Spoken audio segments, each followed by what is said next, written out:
Oke, kemudian saya masuk ke verifikasi. Ini verifikasi lewat mana? Verifikasi melalui SIASN. Nanti melalui portal ini SIASN masuk ke SIASN instansi. Kemudian Bapak Ibu login menggunakan login yang sama ya. Login yang sama dengan login di MySAPK. Ke halaman verifikasi ya, ke halaman SIASN di sini. Nah, di mana menunya? Menu ada di sini, di sebelah pojok kiri. Di sini ada peremajaan, layanan peremajaan dan menu inbox usul. Ini karena saya mempunyai role banyak, jadi kesannya double-double ya, tapi ini sebenarnya beda kewenangan ya. Kalau saya hanya punya kewenangan di verifikator, maka hanya muncul ini aja, yang paling atas ya. Ini inbox usul, diklik. Ya, nanti di sini akan muncul data yang akan kita verifikasi sesuai dengan unitnya. Kalau kita di unit misalkan tadi ada kecamatan atau dinas, dia akan muncul list di sini. Kemudian orang-orangnya juga akan muncul. Nah, oke, di sini ada NIP, nama, jenis riwayat. Ya, tadi ada 12, 11 ya, satu kan profil. Unit verifikator namanya apa, kemudian tipe pegawai, nanti ada PNS maupun P3K, dan tipe usulan apakah perubahan atau penambahan data, tanggal usul, dan sumber. Sumber ini pasti dari MySAPK, ada satu lagi dari SIASN. Jadi ke depan nanti untuk peremajaan data itu agak berbeda ya dengan di SAPK. Kalau di SAPK kan langsung berubah datanya. Kalau di sini nanti sumbernya ada dari beberapa ya, baik dari MySAPK. Jadi sumber datanya dari MySAPK atau orang ASN yang mengusulkan langsung, kemudian akan diverifikasi oleh verifikator atau operator atau verifikator sendiri yang entry data, seperti halnya SAPK yang dulu. Jadi nanti ada menu entry data di peremajaan data di SIASN. Nanti para verifikator bisa mengentrikan atau membantu memperbaiki data, meremajakan riwayat melalui sumbernya dari SIASN. Tapi ke depan sih harapannya semua perbaikan data itu usulannya dari ASN-nya langsung, sehingga ada kepedulian dari ASN-nya, kolaborasi ya terkait dengan pemutakhiran datanya masing-masing. Oke, langsung aja di sini. Yang perlu diklik adalah tombol edit ya. Kalau view ini untuk melihat kalau sudah masuk ke approval ya. Kalau masih belum, maka ini belum bisa dilihat. Masuk ke tombol edit. Jadi di sini akan muncul nama organisasi karena ini riwayat organisasi ya. Dan tugasnya verifikator itu apa? Verifikator ini tugasnya adalah melakukan pengecekan data. Di sini ada dokumen pendukung ya.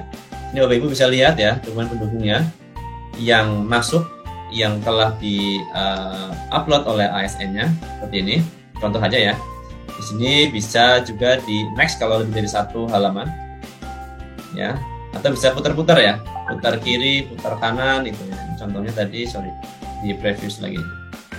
Kalau misalkan dokumen yang dikirim itu ternyata miring-miring atau kebalik, bisa diputar-putar ya sini. Ini tugas verifikator yang melakukan. Oke, dicek datanya sesuai dengan data yang di sini, edit data, baik nama organisasi, misalkan jabatan, tanggal selesai dan lain-lain, dan juga bisa dibandingkan dengan riwayat datanya yang ada ya di sini. Jadi data apa yang ada di sini itu yang akan muncul data riwayat kita yang sebelumnya ya. Untuk kita bandingkan, oh ternyata tadi kan dia sifatnya kan ubah data. Kalau ubah data berarti ada data pembanding ya. Kita cek, oh ternyata nama organisasinya itu ID misalkan. Yang di aslinya apa sih? Oh, Karang Taruna. Nah kan ini beda ya. Beda datanya beda dengan data yang sebelumnya. Berarti ini dia melakukan perbaikan data. Nanti kita dicek di dokumen pendukungnya. Benar nggak sih? Oh benar, SK-nya itu SK dari ID misalkan.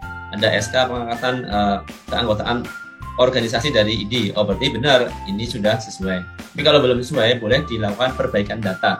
Misalkan dari PGRI ya, untuk para guru misalkan. Diketikkan atau dibantu melakukan perbaikan data di sini. Oke, kalau sudah simpan.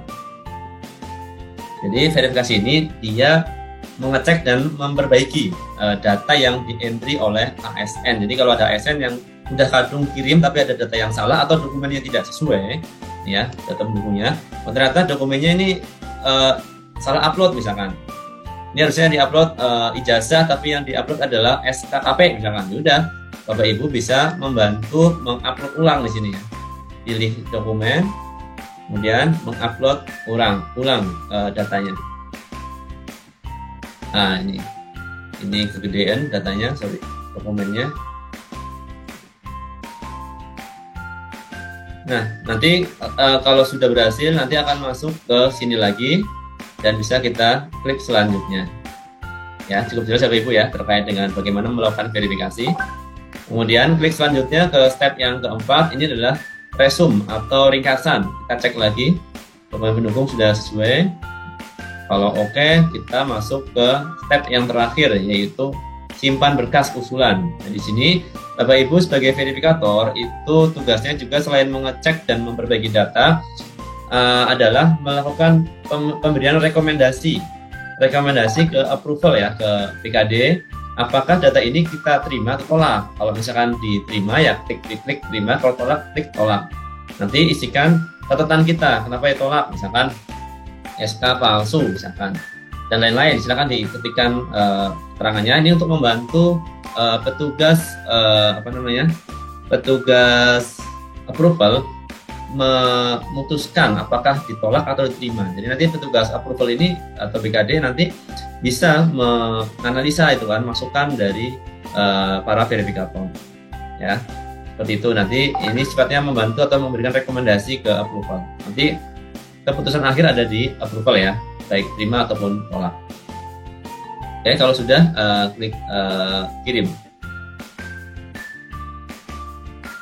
Kalau kirim nanti di sini kita refresh ya. Nah, ini harus di refresh dulu. Nah, nanti di sini akan muncul keterangan mana tadi. Oke, di sini nggak kelihatan ya. Yang tadi udah lakukan verifikasi, itu statusnya itu udah berubah ya, dari input berkas ke berkas disimpan terverifikasi. Jadi seolah itu hilang dari inbox ya, karena di inbox ini adalah yang statusnya itu input berkas secara default. Jadi nanti kalau Bapak Ibu sudah selesai melakukan verifikasi, maka datanya akan hilang, akan habis, seolah-olah akan habis di sini ya, seperti itu. Nanti data itu bukan habis atau hilang, tapi data itu akan berubah status dari input berkas ke berkas disimpan. Coba ya kita cari usulan. Nah, ini jadi kan organisasi datanya sudah masuk ke berkas disimpan, berarti sudah masuk ke approval. Di sini kita bisa lihat dokumennya dia. Jadi bisa ngelihat lagi ya data-data sebelumnya. Ya, ini hanya untuk melihat saja, tapi nanti ini sedang diproses pada BKD ya, atau approval untuk dilakukan persetujuan apakah diterima atau ditolak. Seperti itu. Jadi verifikator di sini bisa melihat data yang telah diverifikasi ataupun yang akan diverifikasi. Ini contoh untuk yang organisasi. Tadi ada yang pendidikan ya, atau golongan. Juga sama sebenarnya. Ini data yang golongan. Kalau ada perubahan silahkan dilakukan perbaikan data, kemudian dokumen pendukungnya cek seperti apa. Kalau sesuai nanti atau tidak sesuai boleh diupload ulang dan bisa ngecek riwayat data yang terakhir. Nah, di sini ada data profilnya juga muncul ya. Di sini ada KP3D reguler. Kalau data ini sebagai data pembanding, kita akan cek dengan data yang diedit data ini. Oh, ternyata dia ada perubahan di masa kerja, misalkan di sini dia ada melakukan perbaikan di masa kerja harusnya 10 tahun. Nah, di sini masa kerjanya 9 tahun gitu misalkan ya. Jadi kita bisa melihat nih perbaikan apa yang dilakukan oleh ASN. Selanjutnya sama kayak tadi ya. Ini nanti ada checklistnya untuk monitoringnya atau ringkasannya bisa dicek ulang. Kemudian selanjutnya nanti di sini ada rekomendasi dan masuk ke approval seperti itu. Ini cukup jelas untuk verifikasi, hanya itu saja, tidak banyak ya yang bisa yang dilakukan. Cukup seperti itu untuk melakukan verifikasi.